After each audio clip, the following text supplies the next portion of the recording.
Bem, deixa eu dar hoje um contexto histórico e provavelmente nós vamos também dar o contexto teológico ah, do livro.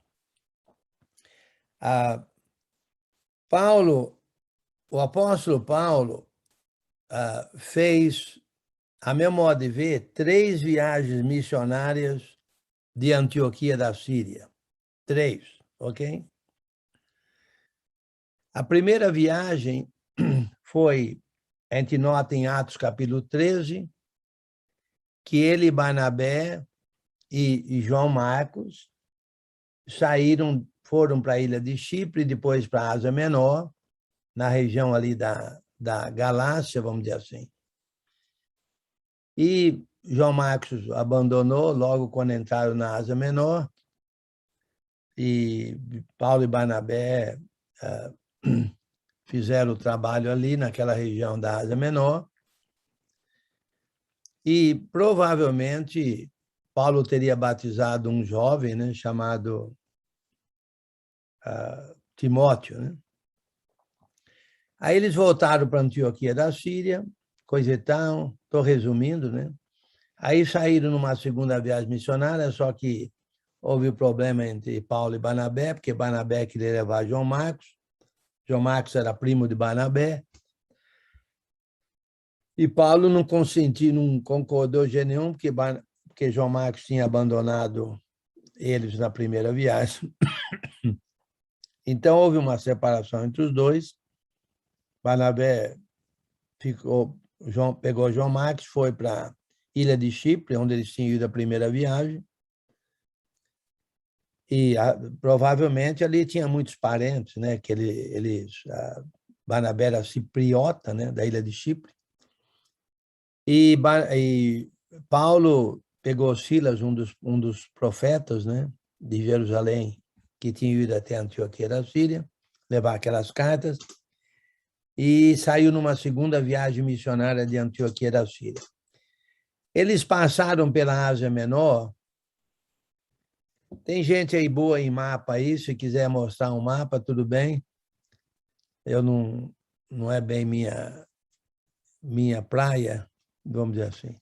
É mais aí eles passaram pela Ásia Menor e entraram na Ásia Menor, subiram pela Síria, entraram na Ásia Menor.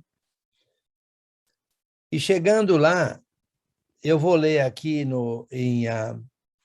em capítulo 16 de Atos, isso após Paulo e Silas terem, ou Paulo ter chamado Timóteo para se juntar com eles, certo? Com eles, com ele e Silas, né? O versículo 4 diz, ao passar pelas cidades, já os 3, né? Entregaram aos irmãos para que as observassem as decisões tomadas pelos apóstolos e presbíteros de Jerusalém. Assim, as igrejas eram fortalecidas na fé e dia a dia aumentavam em número. No versículo 6, diz assim, e percorrendo a região frígio-gálata, tendo sido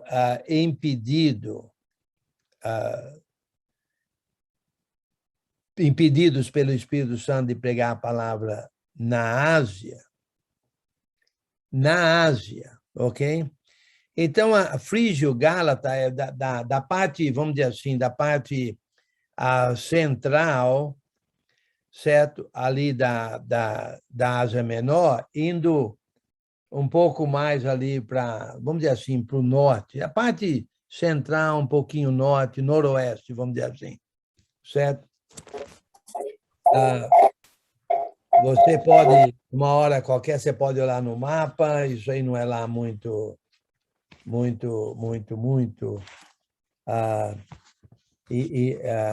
importante, certo? Mas é da parte central. Ok, obrigado, Doni. Na verdade, aqui está Antioquia da Síria, isso na segunda viagem. Então, notamos aí aqui, essa região aqui, né? Essa região aqui. Então, diz ali o seguinte, impedidos pelo Espírito Santo de pregar a palavra na Ásia. A Ásia, vocês lembram? Qual é a capital da Ásia? Alguém lembra? Éfeso. Éfeso. E vocês lembram mais 6 cidades, bem, mais 6 cidades na Ásia conhecidas, vai, por nós, que um total de 7. Onde é que estão essas 7 igrejas da Ásia? Troia de Antioquia, Listra, Icônia, da Ásia. Eu estou pensando nas 7 igrejas da Ásia lá de Apocalipse. Sim. Né? Que é... Alguém lembra? Tiatira, Pérgamo, Filadélfia, Sardes, né? Sardes, Laodiceia. Agora, tem outras também da Ásia. Tem mais uma outra, mais 2 da Ásia que eu creio que são da Ásia, eu estou chutando aqui sem conferir direito, mas mais 2 cidades da Ásia que são conhecidas. Na Atenas, não. Atenas é na Grécia. Macedônia? Também não. Colossos. Macedônia é na Europa. Colossos. É a primeira igreja. Colossos. Alguém falou Colossos. Mais uma outra. Listra. Não, que perto de Colossos. Hierápolis. Hierápolis, obrigado. Hierápolis. Então, você vê, só aí nós estamos mencionando quantas? 7 e 2, 9, né? 9. Não é? 7 mais Colossos e Hierápolis. 9. Dá 9. Muito bem. Igrejas da Ásia. Então, porque não está falando aqui Éfeso, está falando na Ásia. E a Ásia era uma província da Ásia Menor, que ficava na parte oeste da Ásia Menor. Ok? Galácia não é Ásia. Galácia ficava no centro. É outra província, a província da Galácia. Ok? Para você ter uma ideia de províncias ali na Ásia Menor, quando Pedro escreveu a sua primeira carta, ele escreveu as 5 províncias da Ásia. E elas eram, deixa eu mencionar aqui, Ponto, Galácia, Capadócia, Ásia e Bitínia. São 5 províncias da Ásia, inclusive Ásia. E essas 9 cidades que nós mencionamos eram cidades da Ásia, ok? Que o Espírito Santo impediu Paulo de pregar. Ok? Então, quando Paulo escreveu aos Colossenses, por exemplo, ele não tinha pregado lá. Naturalmente, já tinha pregado em Éfeso, mas em todos os casos, são 9 cidades que o Espírito Santo falou não. Então, olha só, ainda olhando no mapa. Então, diz aí, percorrendo a região frígio-gálata, certo? Que é essa região aqui, subindo aqui, né? Tendo sido impedidos pelo Espírito Santo de pregar a palavra, eu estou em Atos 16, versículo 6. Defrontando Mísia. Não tem o nome de Mísia aí, mas Mísia fica aqui, ó. Mísia fica aqui, no noroeste da Ásia Menor, ao norte da Ásia, ok? Ao norte da Ásia, porque ele tinha sido impedido de pregar o evangelho na Ásia. Então, Mísia ficava ao norte. Tentavam ir para a Bitínia. Agora, Como eu falei, uma cidade da Ásia é Éfeso. Paulo provavelmente queria ir para Éfeso. E o Espírito Santo falou não. Não. Então, ele está aqui, ele então decidiu ir para Bitínia. Bitínia fica aqui, ó, aqui, ao nordeste da Ásia Menor. Da Ásia Menor. Ao nordeste da Ásia Menor. Ok? Muito bem. O Espírito Santo também falou não. Aí diz aí, defrontando Mísia, tentava ir para Bitínia, mas o Espírito de Jesus não o permitiu. E tendo contornado Mísia, então, olha assim, ó, eles vieram daqui, da Antioquia. Estavam indo para lá. Quiseram ir para lá, o Espírito Santo falou não. Quiseram para lá, o Espírito Santo falou não. Então, eles só tinham que ir em frente. Então, contornando Mísia, chegaram em Troade.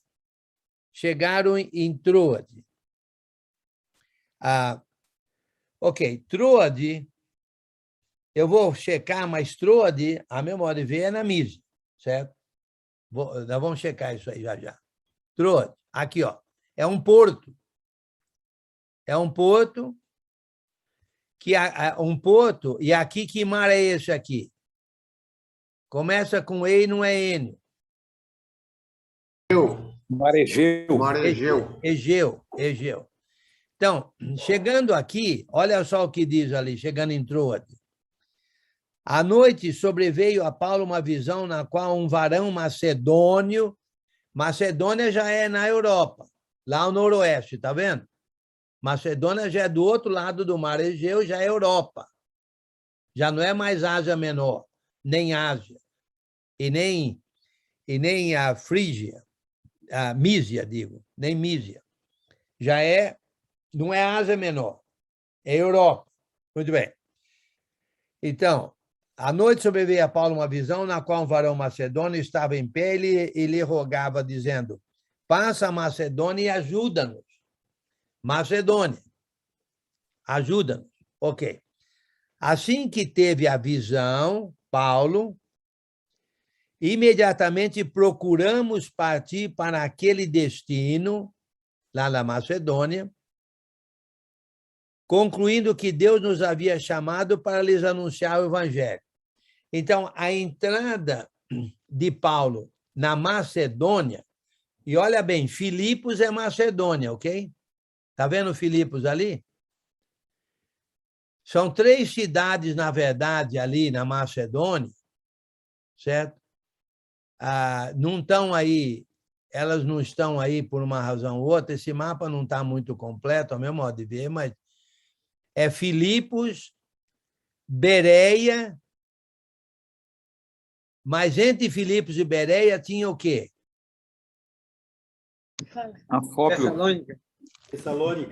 Tessalônica. Obrigado. Tessalônica. Ok, muito bem. Então, olha só. O Espírito, aí eles entenderam que eles deviam ir para a Macedônia anunciar o Evangelho. Essa palavra aí, esse verbo dizendo procuramos, inclui o autor do livro. Quem é o autor do livro? De Atos. Quem escreveu Atos? Lucas. Então, note bem, é a primeira vez, eu entendo que essa é a primeira vez que Lucas aparece. É a primeira vez que ele aparece. Então, onde é que ele estava quando ele apareceu pela primeira vez? Lucas. Com certeza em Troade. Porque foi em Troade que Paulo teve a visão e eles procuramos partir para aquele destino, concluindo que Deus nos havia chamado para lhes anunciar o Evangelho. Ok? Isso na segunda viagem. Muito bem. De Antioquia da Síria. Olha o versículo 11. Tendo, pois, navegado de Troade, Seguimos, novamente, incluindo Lucas. Então, eram pelo menos quantos? 4. Paulo, Silas, Timóteo e Lucas. Pelo menos 4, ok? Muito bem. Tendo, pois, navegado de Troade, versículo 11, seguimos em diretura a Samotrácia, no dia seguinte a Neápolis, são cidades lá, na Macedônia. E dali a Filipos, cidade da Macedônia,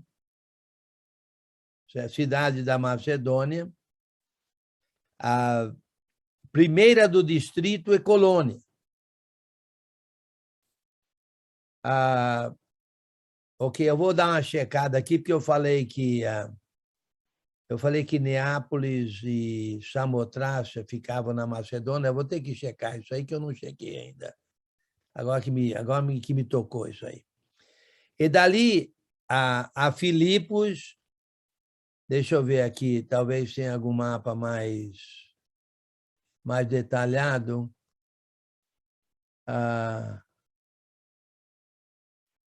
A Bitínia lá no norte, nesse mapa maior aí, Bitínia lá no norte, a Galácia mais no centro.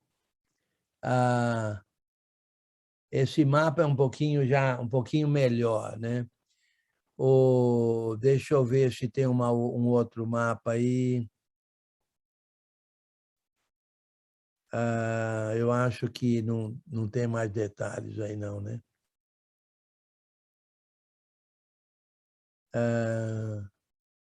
Ok. Há um outro mapa aí. Deixa eu ver aqui. Ásia, Mísia lá no norte. Ok. Vê esse outro mapa aí, Doni. Sobe? Sobe. Não, um que tem mais detalhes. Esse do meio aí, o outro. Esse do meio aí, será que tem mais detalhes, mais nomes aí? Eu Abre estou aí. procurando aqui, está difícil. Deixa eu ver esse aqui. Ó. Esse aí. Mídia. Não dá para ver. Não dá para ver. Samotrácia está aqui. Ó. Então, Samotrácia parece que é... Eu vou checar já isso aí. Ok, eu vou checar isso aí. Mas volta naquele mapa lá, por favor, naquele primeiro.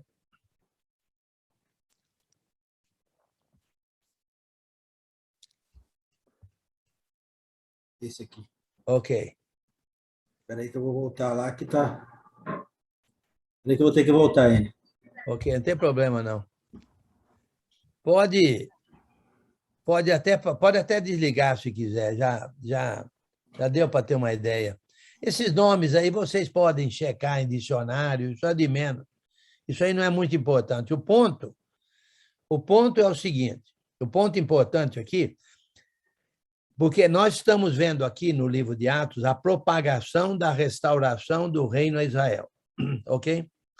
E essa propagação, como Jesus tinha dito aos apóstolos, era para ser primeiro em Jerusalém, Judéia, Samaria, até os confins da terra. E eles estão mais ou menos aí, agora estão na Ásia Menor, entrando na Europa. Porque a meu modo de ver, o primeiro apóstolo para entrar na Europa, a meu modo de ver, foi Paulo. Inclusive, foi o primeiro a ir para Roma. Roma também na Europa, né? Roma também na Europa, claro. Na Itália, né? Vamos lá, então. Agora, versículo 11. Tendo, pois, navegado de Troade. Então, deixa eu checar só uma coisa aqui, que eu falei que eu ia checar. Eu falei Mídia, Troade, Samotrácia. Ixi, não sei se eu vou. Samotrácia. Não, peraí. Deixa eu ver aqui. Samotrácia, deixa eu ver se eu vou achar esse nome aqui. Fica em Bereia, Tessalônica, Filipos, Neápolis e Samotracia. Fica Peraí. tudo aí encostadinho no outro. Eu sei, mas o que eu queria saber é que Macedônia, lá em cima, né? Samotrácia, Samotrácia era uma ilha, ok? Uma ilha entre a Europa e a Ásia Menor, ok? É isso que eu queria checar. Eu achava que fosse uma ilha, e é mesmo uma ilha, Samotrácia. E Neápolis, Neápolis também, que é uma outra cidade mencionada. E só para vocês saberem, não faz muita diferença, como eu falei, mas como eu lancei a dúvida, deixa eu ver se eu consigo ver aqui, Neápolis. A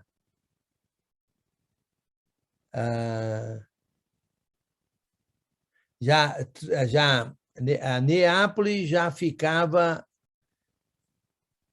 na Europa, ok? Mas isso, como eu falei, isso aí não é lá muito importante, não. O ponto é que eles estavam indo da Ásia Menor para a Europa devido à chamada macedônica, ok? O homem da Macedônia. Então, eles estavam indo, e já eram 4, no mínimo, Paulo, Silas, Timóteo e Lucas, ok? Muito bem. Versículo 11 de novo. Tendo, pois, navegado de Troade, seguimos em direitura a Samotrácia, no dia seguinte a Neápolis, e dali a Filipos, cidade da Macedônia, primeiro distrito e colônia. Nessa cidade permanecemos alguns dias.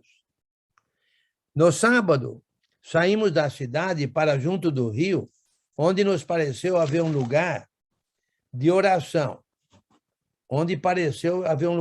Lá no rio. Não tinha sinagoga, nada disso. Lá. E assentando-nos, falamos às mulheres que para ali tinham concorrido. Certa mulher chamada Lídia, da cidade de Tiatira. Novamente, onde é que ficava Tiatira? Na Ásia. Na Ásia. E é uma das 7 igrejas. das 7 igrejas da Ásia mencionadas em Apocalipse. Obrigado. Sabidinha aí. Muito bem. Vendedora de púrpura, temente a Deus, nos escutava. O Senhor lhe abriu o coração para atender às coisas que Paulo dizia. Depois, o nome dela é Lídia. Depois de ser batizada, ela e toda a sua casa nos rogou, dizendo, se julgais que eu sou fiel ao Senhor, entrai em minha casa, e aí ficai, e nos constrangeu a isso. Olha, isso aqui, você vai verificar que isso aqui é muito... Eu estou dando esse contexto bem maior aqui, com relação à igreja de Filipos, aos filipenses, porque esse início aqui, a meu modo de ver, tem tudo a ver com o livro de Filipenses, ok? Tem tudo a ver com a carta que Paulo escreveu a eles. Naturalmente, o contexto histórico tem sempre a ver com o contexto teológico, com a mensagem do livro. E eu vou chegar lá. Por enquanto, eu estou mostrando o contexto teológico aqui. Então, ela constrangeu pelo menos 4 que nós sabemos, Paulo, Silas, Timóteo e Lucas, a entrar na casa dela e ficar lá. Eu não sei onde é que eles estavam, alguma hospedagem lá, algum lugar lá, certo? E ela constrangeu eles, certo? A entrarem na casa dela e ficar lá. Então, ela hospedou. Olha a hospitalidade, olha o uso da casa, olha o uso dos bens materiais dela para acolher os missionários ali, os pregadores. E olha só, foi a primeira conversão de Paulo na Europa. Uma mulher chamada Lídia. Ok? Muito bem. Irmão Enzo, Oi. uma pergunta. Devido a essa conversão de Lídia, podemos dizer que seria a primeira igreja restaurada na Europa? Bem, por enquanto é só ela, né? Então já vamos ter, sim. Ela vai ser a primeira restaurada na Europa. E você vai verificar que daqui a pouco vai ter uma igreja ali composta dos restaurados ali. Ok. Aconteceu que, indo nós para o lugar de oração, isso provavelmente no dia seguinte, eu creio, né? Não faz diferença nenhuma, certo? Se foi antes ou durante a conversão de Lídia, não faz diferença nenhuma. Aconteceu que, indo nós para o lugar de oração, nos saiu ao encontro uma jovem possessa de espírito adivinhador, a qual, adivinhando, dava grande lucro aos seus senhores. Se é que adivinhava mesmo, não faz sentido, mas parece que sim, né? Sei lá. Tinha um espírito adivinhador lá nela, não faz diferença nenhuma. Seguindo a Paulo e a nós, clamava dizendo: esses homens são servos do Deus Altíssimo.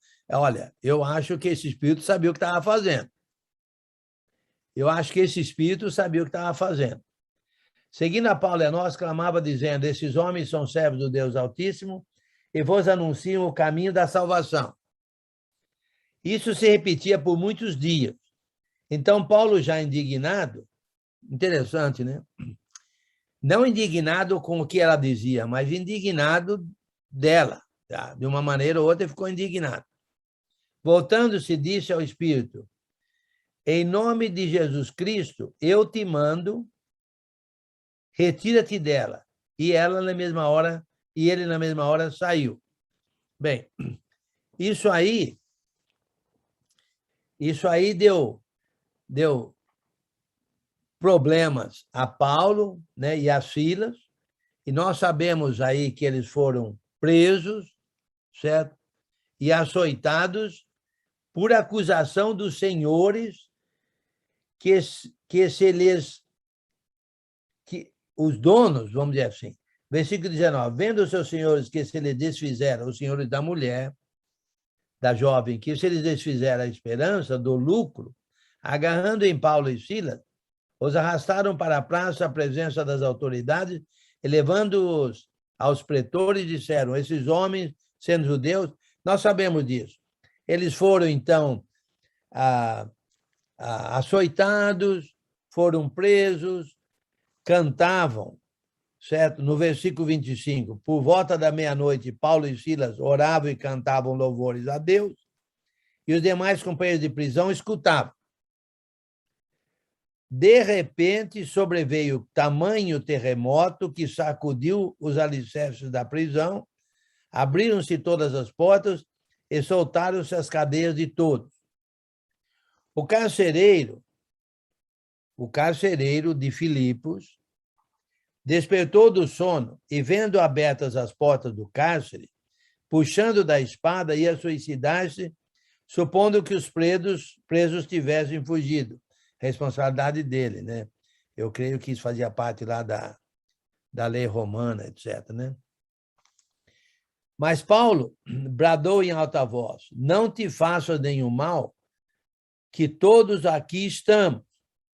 Então o carcereiro, tendo pedido uma luz, entrou precipitadamente e, trêmulos, prostrou-se diante de Paulo e Silas pelo que tinha ocorrido. Ele reconheceu o que tinha ocorrido. O espírito lá da adivinhadora reconheceu o que estava ocorrendo. Silas, a Lídia, reconheceu a salvação. Olha a visão desse pessoal, em Filipos. Olha a visão dele, ok? Parece que eles enxergavam as coisas. Tinham uma grande visão lá em Filipos. Muito bem. Versículo 28. Mas Paulo bradou em alta voz: não te faz mal, que todos aqui estamos. Então o carcereiro, tendo pedido uma luz, entrou precipitadamente e, trêmulo, prostrou-se diante de Paulo e Silas. Depois, trazendo-os para fora, disse: senhores, que devo que devo fazer para que seja salvo? Olha a visão, olha o entendimento do carcereiro, inclusive. Responderam-lhe.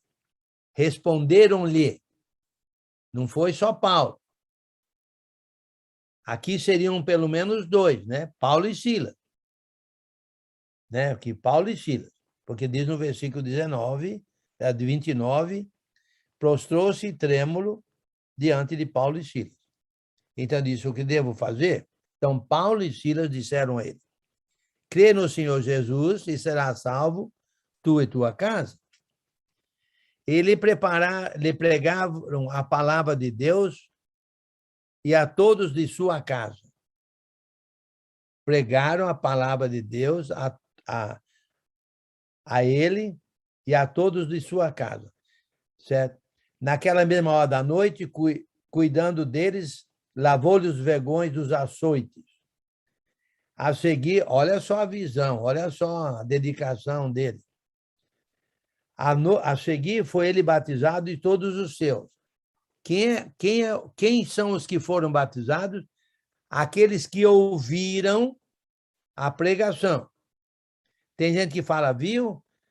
Na casa do carcereiro, bebês foram batizados. Bem, eu creio que não, certo? Porque lhe pregaram a palavra de Deus a ele e a todos de sua casa. Bebê não estava entendendo nada de pregação. Aí eu creio que são aqueles que entenderam, aqueles que ouviram, entenderam e aceitaram, certo? Então, a seguir foi ele batizado de todos os céus. Versículo 34. Então, levando-os para a sua própria casa, lhes pôs à mesa. Olha a visão, olha o entendimento, olha o amor, a dedicação, o fato que se converteu, entendeu a hospitalidade. E com todos os seus manifestavam grande alegria. Olha também novamente aí, certo? A alegria, a visão da alegria. Por terem crido em Deus. Muito bem. Aí, versículo 35, quando amanheceu, os pretores enviaram oficiais de justiça, bem isso é de menos. Soltaram eles, você pode depois ler os detalhes aí. Versículo 40. Ao versículo 39. Então foram ter com ele, eles pediram desculpas, porque eram cidadãos romanos, foram açoitados sem um julgamento, tudo aquilo ali, está nessa passagem. Rogaram que se retirassem da cidade para evitar problema. Eu diria. Tendo-se retirado do cárcere, dirigiram-se para onde? Para a casa de Lídia. E vendo os irmãos, os confortaram. Então partiram. Então, olha só a dedicação de Lídia. Olha só a dedicação do carcereiro. Olha a hospitalidade deles. Olha a hospitalidade de Lídia. Eu não sei se Lídia era uma mulher rica ou não, parece que tinha alguma riqueza de algum tipo, né? Alguns bens materiais, porque tinha uma casa, deve ter sido uma casa para acomodar 4 homens, pelo menos, certo? Não se fala nada da família dela, se fala da família do carcereiro, mas olha o tratamento que eles fizeram, ok? Olha o tratamento que eles fizeram. Agora, alguma pergunta sobre parte desse contexto teológico aqui? Digo, histórico. Porque ainda vou falar um pouco mais. Oi. Oi. Esses irmãos não tinham tempo de dormir, não? Meu amigo, naquele momento ali, tinha coisa mais importante que fazer, entendeu? Naquele momento ali, tinha coisa mais importante que fazer. Não quer dizer que toda noite vai fazer isso, mas naquele momento ali, já passei noite com pessoas em hospital, etc., etc., mas não faz isso toda noite. Ele não faz isso toda noite, certo? Já batizei pessoa meia-noite, etc, etc, mas também não é toda vez, não é sempre que faz isso, certo?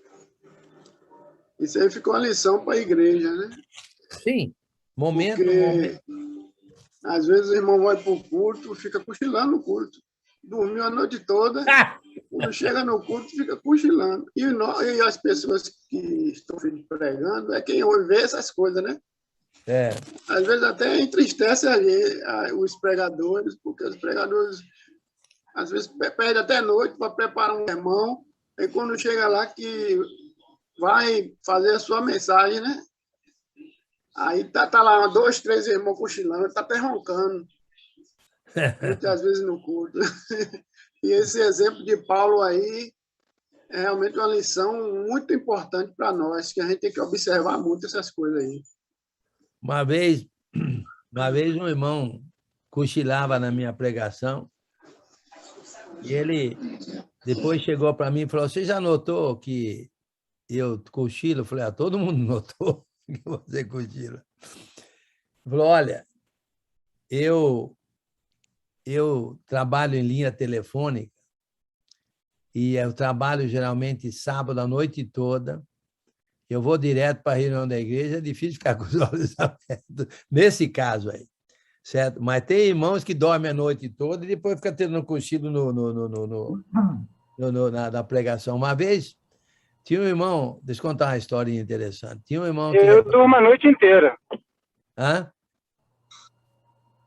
Eu durmo a noite inteira. Com certeza, né, Wagner?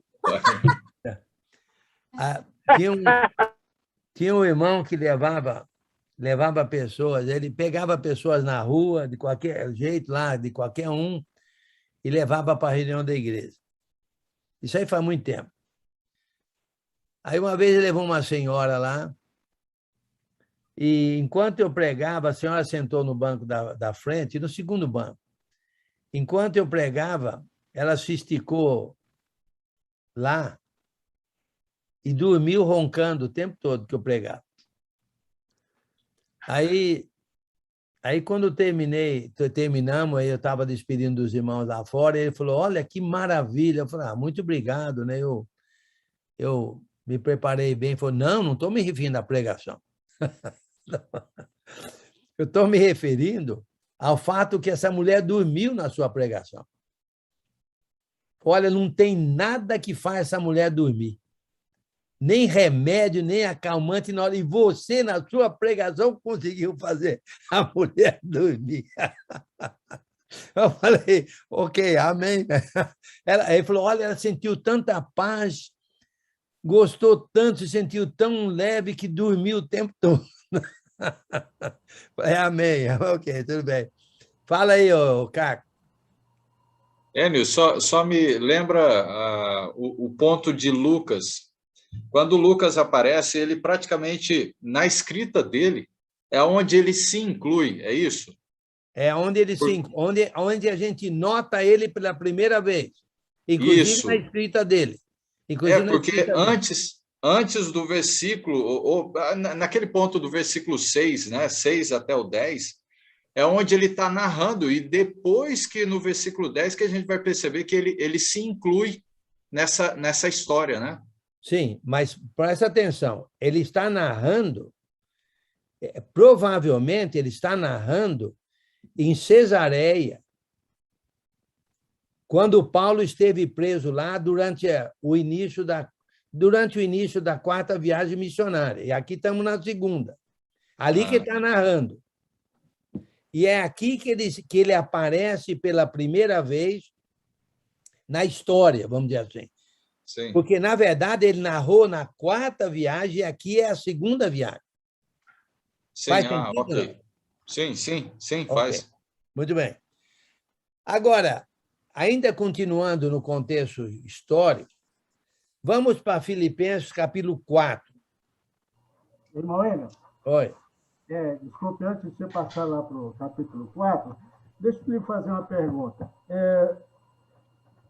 O carcereiro levou imediatamente o apóstolo Paulo e o outro lá para a sua casa, foram lá, pregaram, e imediatamente a familiares lá do carcereiro, eles se converteram, né? Sim. Isso foi uma questão, vamos dizer, de horas que eles não Sim. se converteram. Provavelmente, a família desse carcereiro, eles não tinham conhecimento da palavra de Deus, e eles eram praticamente crus, né, em si, na palavra de Deus, né? Eu entendo assim.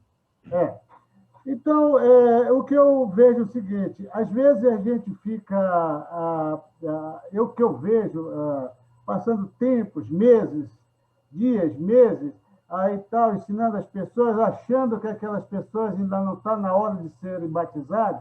Eu acho que isso é um equívoco, né? Que é porque aqui, a própria palavra, aqui em Atos, está escrito, olha, o pessoal diz, olha, eu quero me batizar, embora eles não soubessem no momento o que significava tudo aquilo que eles estavam pregando, né? Mas entenderam, né? Então, o que eu quero dizer é o seguinte, tem que batizar. Eu quero me batizar agora? Quero.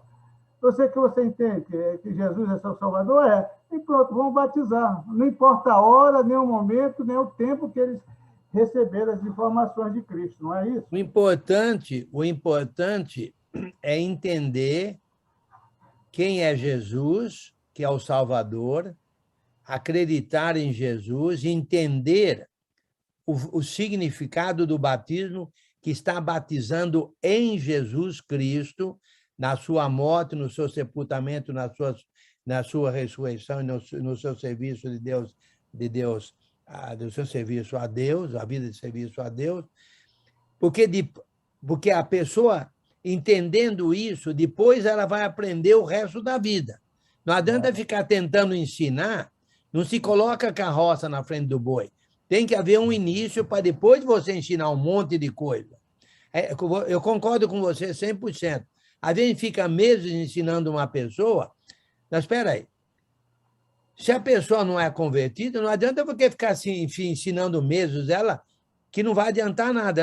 Ela tem que primeiro morrer e nascer, não, tem que primeiro entrar na salvação, para depois entender tudo tendo a ver com a vida salva. Então, eu creio que muitas vezes nós gastamos muito tempo, quando o que nós devemos fazer é pregar o evangelho. Você vê, nesse caso, na mesma noite, eles foram batizados. Lídia, tudo indica que Lídia foi batizada no primeiro dia ali. Muito bem. Obrigado. Capítulo 4. Ok, capítulo 4, versículo 10. Agora, o que acontece é o seguinte.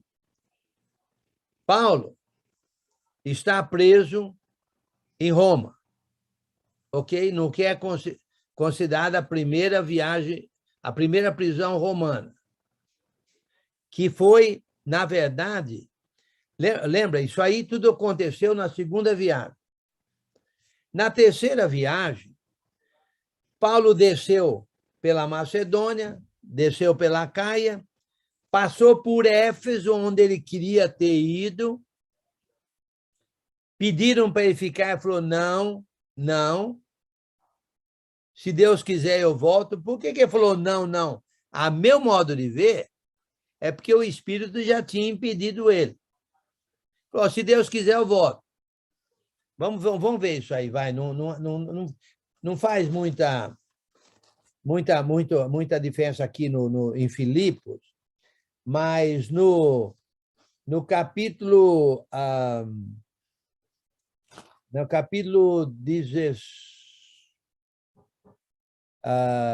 18,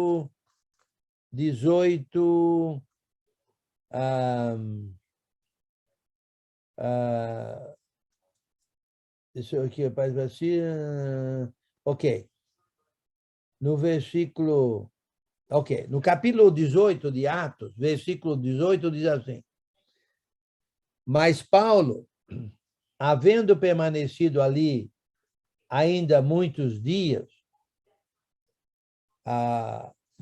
isso aí, na verdade, é em Corinto, né?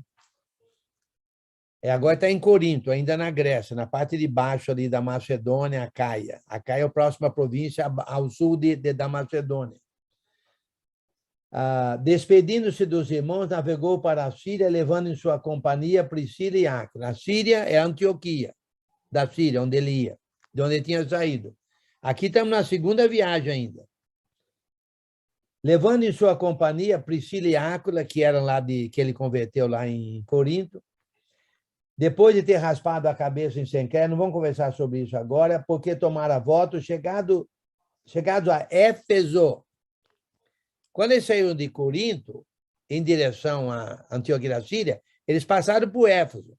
Porque, na verdade, se você verificar, Éfeso fica bem a leste de Corinto, ou Corinto na Europa, Éfeso na Ásia, praticamente bem na horizontal ali, atravessando o Mar Egeu. Muito bem. Chegados a Éfeso, deixou-os ali, ele, porém, entrando na sinagoga, pregava aos judeus. Tinha a sinagoga lá em Éfeso. Rogando-lhe eles que permanecesse ali mais algum tempo, não acedeu, mas despedindo-se disso, se Deus quiser, voltarei para vós outros. E embarcando, partiu de Éfeso. Chegando a Cesareia, desembarcou, subindo a Jerusalém, e tendo saudado a igreja, desceu para Antioquia. Aí foi para Antioquia da Síria. Se Deus quiser, você pode lembrar uma outra passagem que fala se Deus quiser, mais ou menos nesse sentido, não? Em que livro? Tiago. Tiago. Se Deus quiser, faremos isso, faremos aquilo, etc. Muito bem. Mas se Deus quiser, me parece que ele entendeu que Deus não queria que ele ficasse ali naquele momento, quer dizer, Deus já tinha impedido ele de ir para Éfeso. Então, o que ele foi? O que ele fez? Foi de volta para Antioquia da Síria, de onde ele tinha saído. Ok? Muito bem. Agora, então, e lá em Antioquia da Síria, o que ele fez? Ele voltou para Éfeso. Aí ele ficou lá. Lembra quanto tempo ele ficou em Éfeso? Na Ásia. Bem, não tem problema. 3 anos. 3 anos. Aí ele de Éfeso saiu para fazer o recolhimento da coleta aos irmãos pobres da Judeia, da Macedônia e da Acaia, para os irmãos pobres da Judeia. Ele fez isso. Fez a coleta e foi para Jerusalém. Chegando em Jerusalém, ele foi preso. E ele apelou para César, foi levado para Roma. E é de Roma que está escrevendo aos Filipenses. Agora, por que é que ele estava escrevendo aos Filipenses? Ele escreveu 4 cartas. Nós já estamos falando isso nas cartas de prisão. Filipenses, Filemão, Colossenses Colossenses, Efésios, Filipenses e Filemão. E todas elas têm um contexto histórico, uma razão de ser. Paulo escreveu porque ele precisava escrever, vamos dizer assim.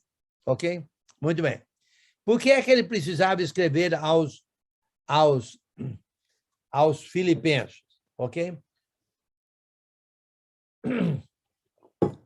Olha no versículo 10 do capítulo 4. Capítulo 10, versículo 4. Capítulo 4, versículo 10. Ok? Alegrei-me sobremaneira no Senhor, porque agora, uma vez mais, renovastes a meu favor o vosso cuidado.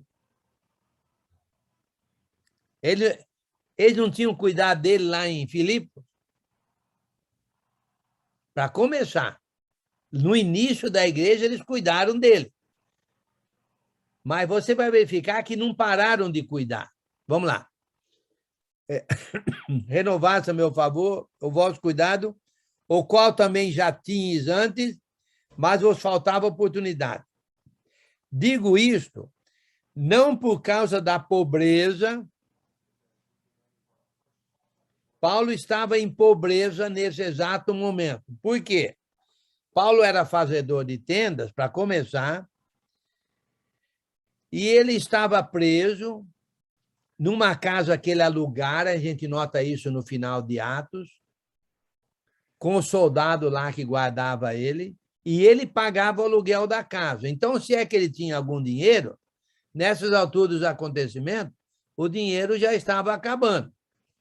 Provavelmente ele tinha que pagar a comida, não sei dele, do soldado, não sei.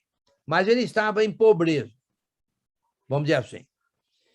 Digo isso não por causa da pobreza, porque aprendi a viver contente em toda e qualquer situação. Tanto sei estar humilhado, como também ser honrado. De tudo e, deixa eu ver aqui, de tudo e em todas as circunstâncias, já tenho experiência, tanto de fartura como de fome, assim de abundância como de escassez. Tudo posso naquele que me fortalece. Isso quer dizer que Paulo falou assim, olha, eu estou preso aqui, passando necessidade, mas não me importo, não. Eu já sei passar por necessidade, sei passar por abundância também. Inclusive, Paulo, tudo indica que ele era um elemento de bens, vamos dizer assim, lá em Jerusalém, né? Vamos dizer assim. Ok. Mas ele diz, eu estou acostumado a qualquer situação, tudo posso naquele que me fortalece. Ou seja, eu prego o evangelho na pobreza, prego o evangelho na fartura. Eu não sou tocado a dinheiro, vamos dizer assim. O meu dom, eu fui chamado por Jesus. Eu tenho o dom, o conhecimento de pregar o evangelho, e isso não depende de dinheiro, certo? Tanto faz eu ter dinheiro ou não ter dinheiro, eu prego o evangelho. Tudo posso naquele que me fortalece. Quem fortalece ele é Cristo, que deu a ele todo o conhecimento para ser pregado. Ok? Muito bem. Todavia, versículo 14, fizestes bem, associando-vos na minha tribulação. Então, ele estava atribulado, lá na prisão. E sabeis também vós, ó Filipenses, que no início do evangelho, quando parti da Macedônia, Filipos ficava na Macedônia. Então, quando parti da Macedônia para a Caia, porque da Macedônia foi para o sul, para a Caia, nenhuma igreja se associou comigo no tocante a dar e receber, senão unicamente vós outros. Ajuda financeira. Porque até para Tessalônica, que seria a próxima cidade que ele pregou o evangelho depois que saiu de Filipos, seria Filipos, Tessalônica e Bereia, indo do norte para o sul, ok? Porque até para Tessalônica mandasse não somente uma vez, mas duas, ou bastante para as minhas necessidades. Então, os filipenses se tornaram parceiros econômicos do apóstolo Paulo na propagação do evangelho. Olha que visão. Que visão. Mas nós já vimos que eles eram de visão. Já vimos que eles tinham uma inteligência, uma visão. O início da igreja lá em Filipos foi um início maravilhoso. Lídia, o carcereiro, até aquele espírito lá, daquela adivinhadora, dizendo, esses aí são de Deus, pregam a salvação. Olha que início visionário. Olha que início maravilhoso que teve a igreja em Filipos, na Macedônia. Entendeu? E agora, Paulo preso em Roma, passando necessidade, os filipenses ficaram sabendo, entendeu? E enviaram ajuda para ele. Mas ele disse assim, quando eu saí de Filipe e fui para Macedônia, vocês já me ajudaram 2 vezes. Quando eu sair da Macedônia e fui para a Caia, vocês também me ajudaram. Nenhuma outra igreja me ajudou, a não ser vocês. Certo? Quando saí da Macedônia. Então, olha só. Versículo 15, novamente. E sabeis também vós, ó Filipenses, que no início do evangelho, quando parti da Macedônia, Nenhuma igreja se associou comigo no tocante a dar e receber, senão unicamente vós outros. Quando ele partiu da Macedônia. Muito bem.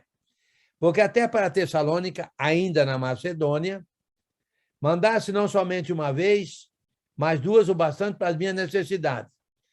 Não que eu procure o donativo, ele não buscava ajuda, mas ele não rejeitava. Por quê? Não que eu procure o donativo, mas o que realmente me interessa é o fruto que aumente o vosso crédito. Olha só, os filipenses se tornaram parceiros na salvação de almas.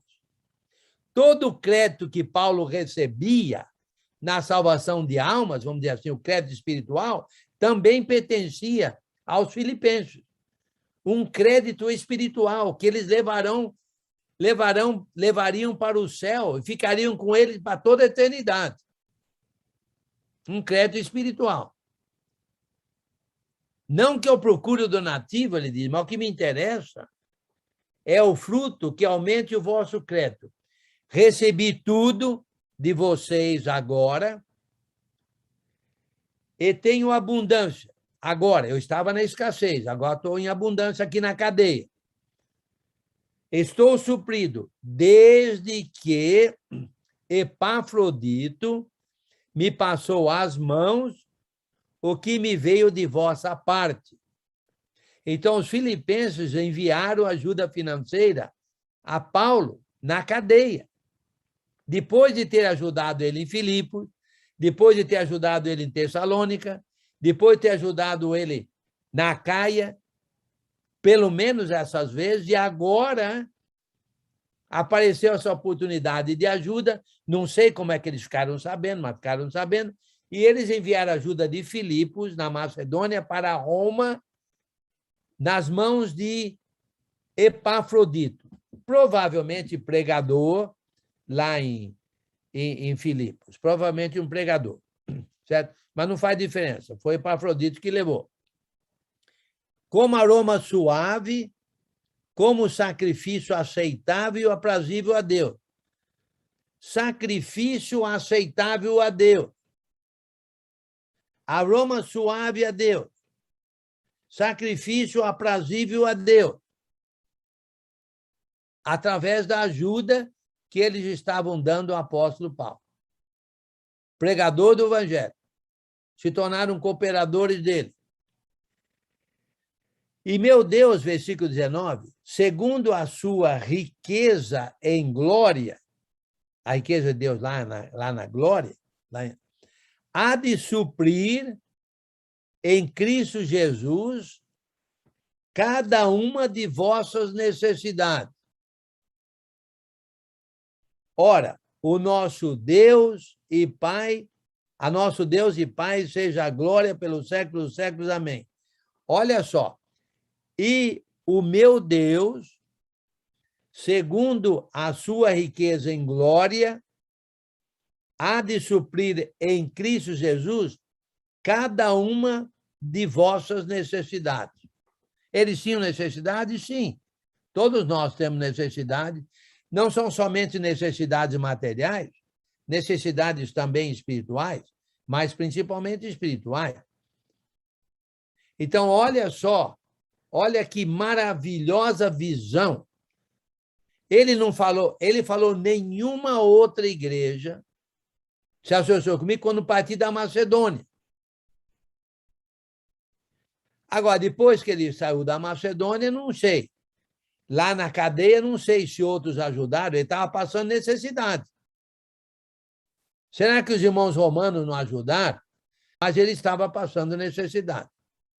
E os irmãos de Filipos, que sempre que tinham se tornado parceiros dele na propagação do evangelho, desde quando ele partiu da Macedônia, ou de Filipos, na verdade, enviaram ajuda financeira a ele na cadeia.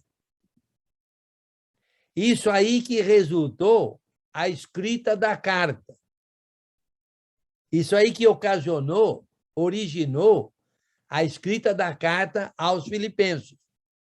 Essa ajuda financeira enviada por eles a a Paulo na cadeia através de Epafrodito. E ele, então, escreve essa carta como se fosse em resposta, vamos dizer assim, dando uma satisfação, deixando claro, né, que ele recebeu a carta, que ele entendeu a ajuda deles, e está escrevendo, e você vai verificar no decorrer da carta exatamente o que é que ele quer transmitir a eles devido a isso tudo, devido a essa ajuda que eles deram. Alguma pergunta nesse contexto histórico?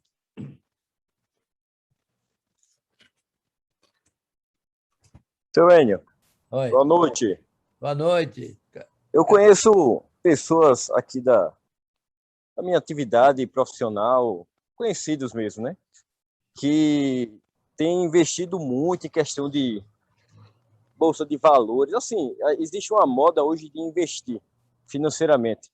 E quando a gente aprende sobre a carta de Filipenses, e a gente entende, pega a visão que eles tiveram em relação a esse apoio, essa sociedade, essa associação com o apóstolo Paulo, e esse crédito de justiça que eles têm, porque o que a gente conquista nesse mundo aqui fica para esse mundo, mas o que eles conquistaram, esse crédito, essa participação é algo que é para a eternidade. Quando a gente entende essa visão, a bênção dessa sociedade, dessa associação, a gente não vai medir esforços para também participar da propagação do evangelho, não é verdade? Sim, sim, muito bem, nota 10. E olha só, e o meu, versículo 19 do capítulo 4, e o meu Deus, segundo a sua riqueza em glória, há de suprir em Cristo Jesus cada uma de vossas necessidades. Cada uma. Eu diria que inclui necessidades materiais, espirituais, intelectuais, morais. Eu acho que vai suprir cada uma das necessidades. Se você for lá em 2 Coríntios, você vai verificar também o resultado, né, daquela ajuda que os irmãos estavam dando da Macedônia e da Acaia, os irmãos Pablo da Judeia, 2 Coríntios, capítulo 8 e 9, do 6 em diante, olha as bênçãos resultantes daquela ajuda. E olha aqui, como você falou, Fernandinho, olha só. É como se eles estivessem fazendo uma metamorfose nos bens materiais deles, transformando os bens materiais em bens espirituais, em bênçãos. Em bênçãos, entendeu? Quer dizer, pela ajuda deles, a Paulo, Deus haveria de suprir em Cristo cada uma das necessidades deles. E as necessidades nossas são inúmeras. Que sejam somente necessidades espirituais, que sejam. Meu amigo, isso aí é tudo. Porque as nossas necessidades espirituais, a nossa espiritualidade é que vai nos levar para o céu ou não. Certo? Os bens, como você falou, os bens materiais a gente não leva. Mas eu estava conversando sobre isso com o irmão outro dia, eu diria, aí uns 7, 8 meses atrás, e estava falando, ele estava falando, a gente não leva nada para o céu. Eu falei, você está enganado. Leva sim. E ele, então, estava se referindo ao fato desse tipo de coisa, que ele está investindo em bens espirituais, ele está ajudando a propagar o evangelho. Bem, nesse caso aí, a gente não leva os bens materiais, a gente leva a metamorfose, né? A gente leva o fato que esses bens materiais foram transformados em bens espirituais, que a gente leva. Então, você pega um real material, e transforma ele em um real espiritual. Aí esse você leva. O material, não. O espiritual você leva. Irmão, Interessante que você faz dois usos. Você faz dois usos do seu real, material. Primeiro, você faz uso dele pela materialidade dele. Você vai... Bem, R$1 eu não sei, mas vamos supor que você compra uma xícara de café com R$1. O real tem um valor material. Por exemplo, nesse caso aqui, o real estava providenciando comida ao apóstolo Paulo, ajuda financeira a ele, lá na cadeia. Então, esse é um uso. Mas esses reais, não eram reais, mas o dinheiro deles, estava também tendo um dobro de valor, só que o outro valor é eterno, que é o valor espiritual. Interessante isso, dois valores com o mesmo real. Um valor real, um valor material e um valor espiritual. Só que o espiritual é para toda a eternidade. E o mesmo real. Dá para entender, não? Fala aí, ô João Verdão. É isso que nós estamos falando, é tão interessante, sabe? Que tem um hino que diz assim, a minha fé e o meu amor estão firmados no Senhor. Então, quando a gente é um verdadeiro cristão mesmo, como a gente fala, tudo a gente observa, né? Lá na passagem 16:37, quando mandaram soltar Paulo e ele não aceitou sair da prisão sem aqueles que açoitaram ele, vir liberar ele pessoalmente, aqui tem uma passagem de Paulo e Silas não estavam querendo ser escoltados para fora para apaziguar um orgulho ferido, mas para publicamente demonstrar a sua inocência por amor à igreja de Filipos, pensando no futuro dela. E é isso que você está falando aí, né? De a gente não se apegar aqui. O que eu penso do futuro da igreja? Se Deus mandou lá em Atos 20:28, nós fomos chamados para cuidar da igreja. Qual é o meu pensamento, né, nessa questão de resolver os problemas da igreja, de salvar almas, que é a missão que Jesus nos incumbiu, sabe? De eu lutar contra mim mesmo, sabe? De edificar, de ver o futuro da minha netinha hoje, que daqui um pouco já está sendo incumbido os pecados a ela. O que eu posso fazer?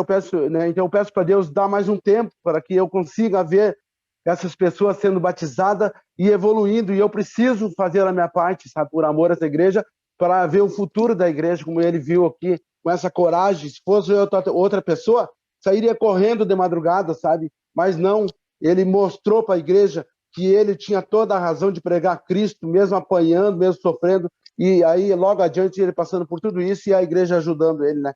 Olha só como é que se diz, o testemunho que ele foi e que nós devemos ter hoje, né? É a visão dele, né? Nós cristãos precisamos ter visão. O cristão precisa ter visão.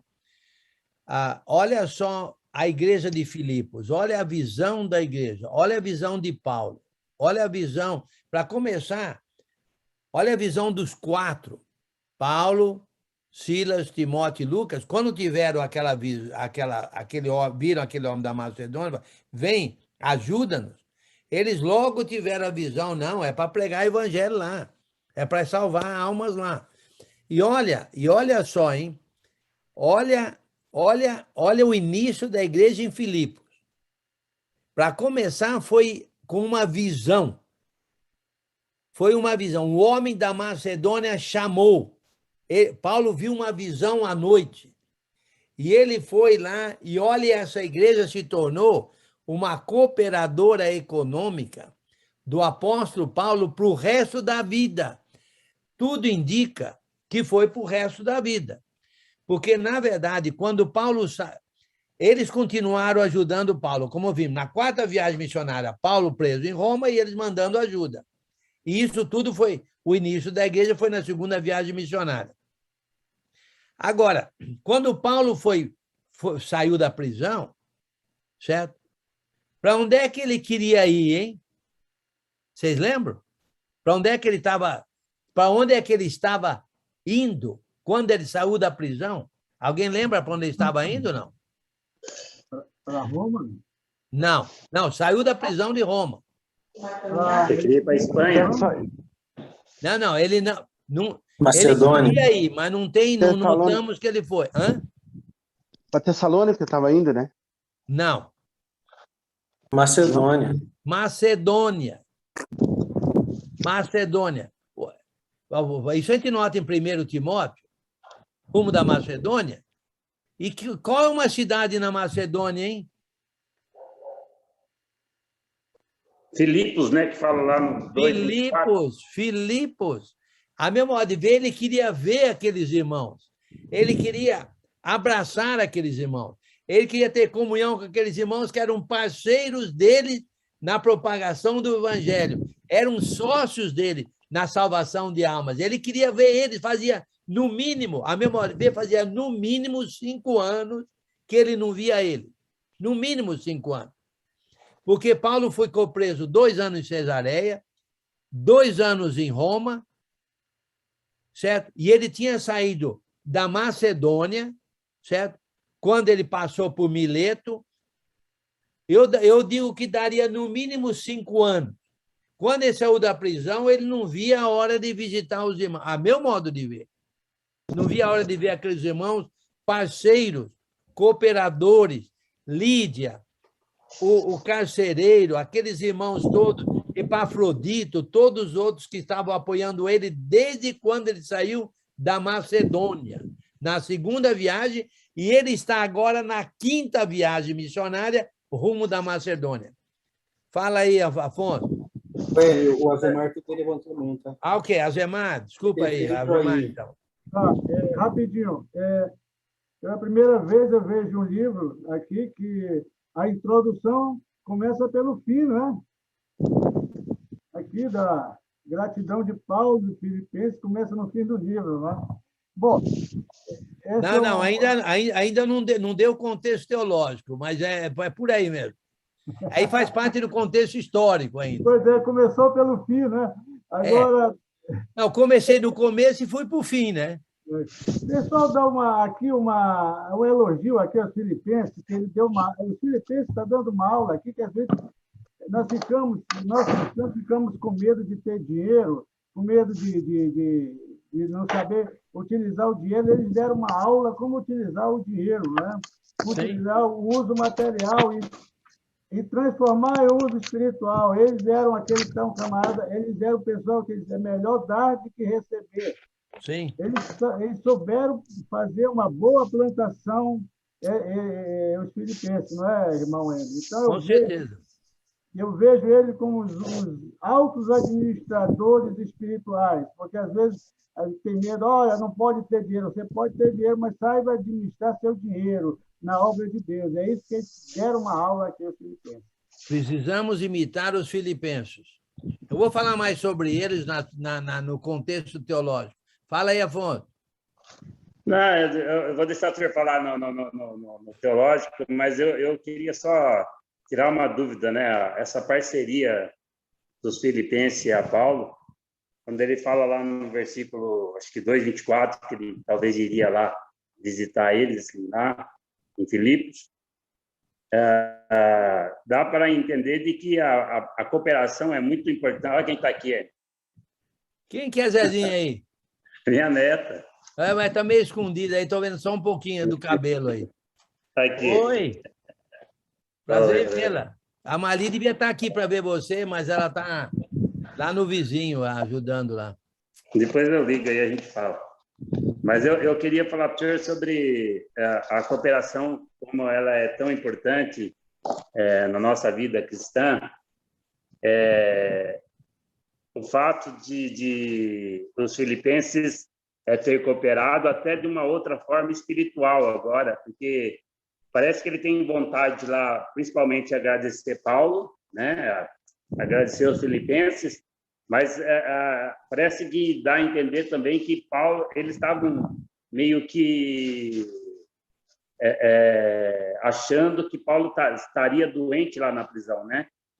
Então, a gente vê os filipenses, provavelmente, eu estou pensando, eu acho, a oração para que, eu sei que é o plano de Deus, mas oração para que ele melhorasse, né? Talvez. Aí eu acho que Paulo fica tão feliz o fato de ir até Filipos quererem abraçar os irmãos, o fato de entender que é muito importante a cooperação, né? Não, com certeza. Eu acho que quando eles ficaram sabendo que Paulo estava na prisão, eu creio que eles deviam ter orado, aí ficaram sabendo que Paulo estava em necessidade, aí juntaram, fizeram uma coleta lá, que foi enviada por Epafrodito, uma cooperação nota 10. Olha só, nota 10 igreja, nota 10 evangelista, porque Paulo, olha quem que estão ajudando, o apóstolo Paulo. Sim. Não é qualquer um. Não é qualquer um. Temos que ser cooperadores com aqueles que realmente propagam o evangelho. Sim. Senão você vai ser cooperador com aquele que não consegue propagar o evangelho, tem que escolher para ser cooperador com aqueles que realmente propagam o evangelho, né? Muito bom. Mais alguém? Bem, não vai dar tempo de entrar no contexto teológico, mas essa base aí, isso aí só vai servir de base para entender o contexto teológico que vai ser na próxima semana, né?